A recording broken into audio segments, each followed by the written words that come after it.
Deep frying on your griddle is super easy to do and super fun to do once you get the hang of it. I'm Chef Sherry and I'm here to show you how easy it is to deep fry on your Blackstone flat top griddle. I'm going to give you tips on what you should do. Super easy to do.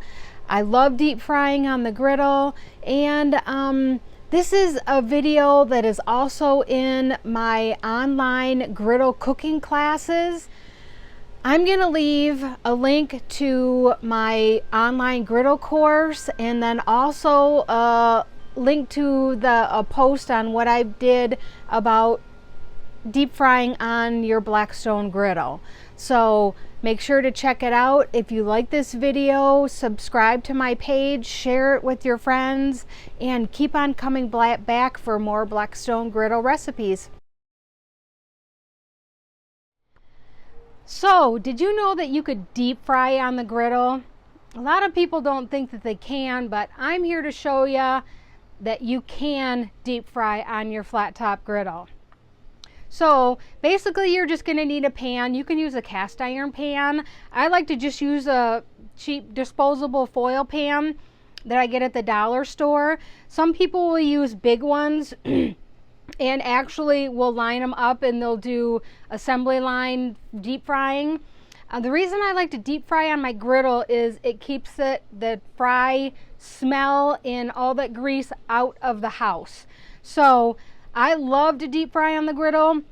It's super easy, and basically you just take your foil pan, you set it on top of the griddle, you turn your griddle on, then you take and you fill it with oil. We use peanut oil at our house, but you can use any type of deep frying oil that you're used to or that you like. So that's completely, you could use whatever oil that you would like to use to deep fry with. So just because we use peanut oil, I know that there's a lot of people with peanut allergies that can't use it. There's all kinds of other oils that you can use. So the oil doesn't matter, it's the technique of how you do it. So I have the griddle turned up high-ish at this point, but I'm going to check the temperature. So you're going to want like 350, 375 is kind of, you know, just depending on what you're deep frying. But I usually shoot for 370, like 350 to 375, which it's perfect right now. So I do have it turned up high. So I'm light. And once you drop your stuff in there, the temperature will drop drastically. So you don't want it too low, but this is the perfect temperature. I'm going to actually make some banana fritters, but you can deep fry anything, deep fry fish, deep fry French fries, you know, tater tots, however you would like. But I'm just going to show you how I do my fritters. This is a banana fritter that I just worked on a recipe for. So I have the dough, and just make sure that you're using safety with the grease because you don't want to burn yourself.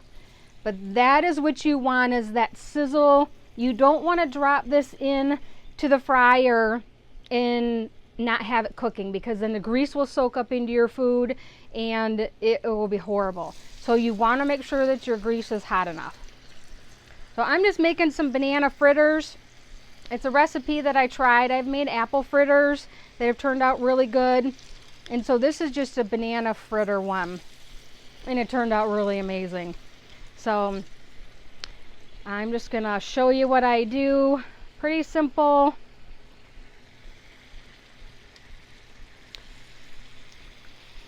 And with the grease, it's good to have just like the little handheld thermometer like I have. They're the thermometer that you can put into it and like constantly keep track of it. I'm just going to get all this in here. So it was just super good. And all this recipe is, if you're wondering, it is just frozen bread dough, 1 loaf of frozen bread dough, 2 bananas, the pretty ripe bananas that are smushed. I just smushed them, and then I sprinkled in some cinnamon sugar in it. So 3 ingredients: bananas, bread dough, and cinnamon sugar. And that's all I use.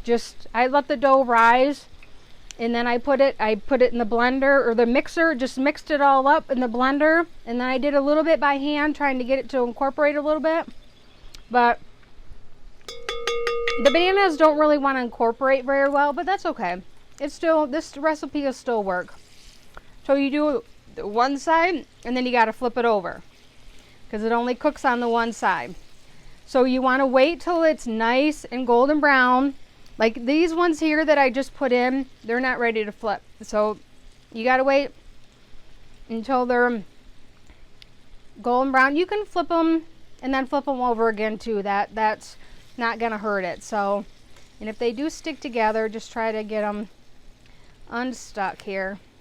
Ooh, these are so delicious.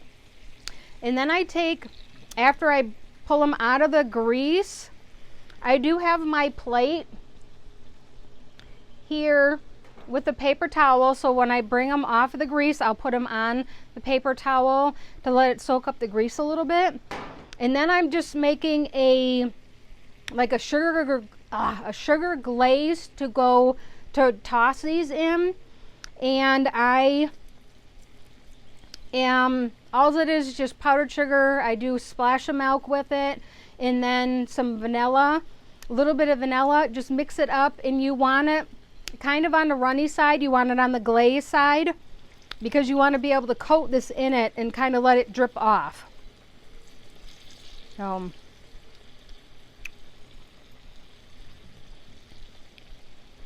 There we go, and that's about it on that. I'm gonna just for curiosity, I'm just gonna check the temperature, because it was probably about 375.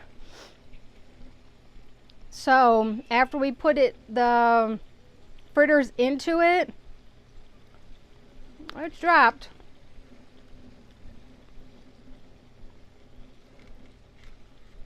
And be careful, because it does get warm. That's why I like to use this, so you can kind of get away from the griddle if it gets hot. Because if you have the one that you poke into it, just like the stick one, it's probably going to get hot on your fingers. It is more of an instant read one, but yeah, see, it's about 325-ish, so it did drop like 50 degrees when I added the stuff into it. So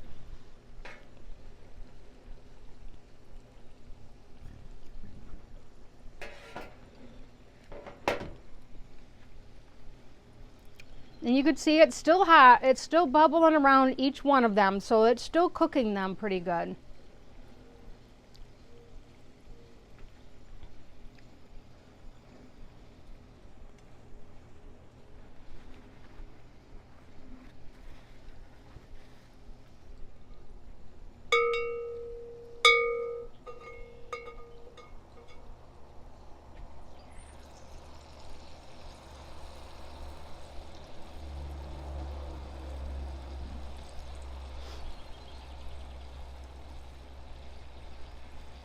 I think these ones that we've got here, they look like they're pretty good.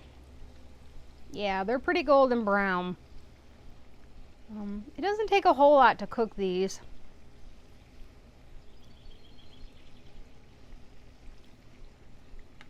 Okay, so I'm just going to pull these first ones off here. They're kind of wanting to stick. Kind of wanting to stick together.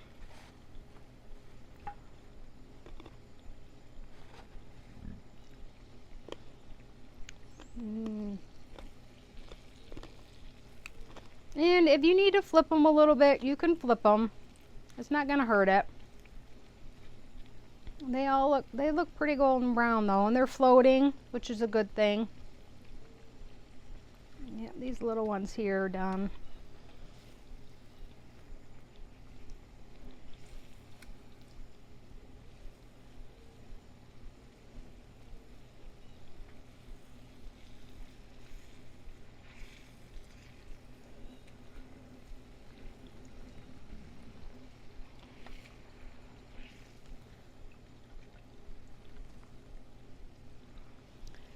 actually going to pull them all off.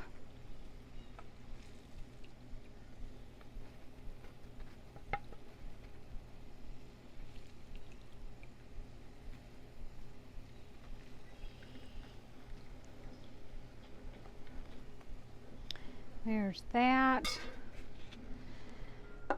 And you could probably even just dust them with powdered sugar would be good. So I'm going to shut off my griddle here. Make sure to shut off the burners. So you always shut the gas off and always shut the burners off. So you want to make sure to do both when you're done cooking. And with the grease here, I'm going to let it completely 100% cool. So I'm not going to touch it at all. If you try to touch it when it's still hot, the pan will probably more than likely flex underneath of all the weight of it, and you'll get burned. So do not touch the grease until it is completely 100% cooled down. And then what I do is I just strain it, because you could see like all kinds of chunks here and stuff. I will actually take like a little strainer, just a small strainer, and put it into another container for storage. And then when I'm ready to deep fry again, then I just bring it out, just dump it in the pan like I do now, and just use the grease again. You can, with the peanut oil, you can actually use it a couple times, but just depends on how much you cook with it. Like if you're doing batch after batch after batch on the same cook with this, the grease isn't going to last a whole, will last a few times, and that's going to be it. So so my tip is just let it completely cool before you actually touch it and drain it and do anything with it. So all kinds of things you can make with it. Deep fried fish, you could do the donuts, you can do French fries, tater tots, sweet potato fries, anything that you would normally deep fry in, say, a deep fryer or a pan on the stove, you can do out here. So I hope this helps you, and I hope that maybe sometime you might try deep frying on your flat top griddle. So we'll see you next time. Bye.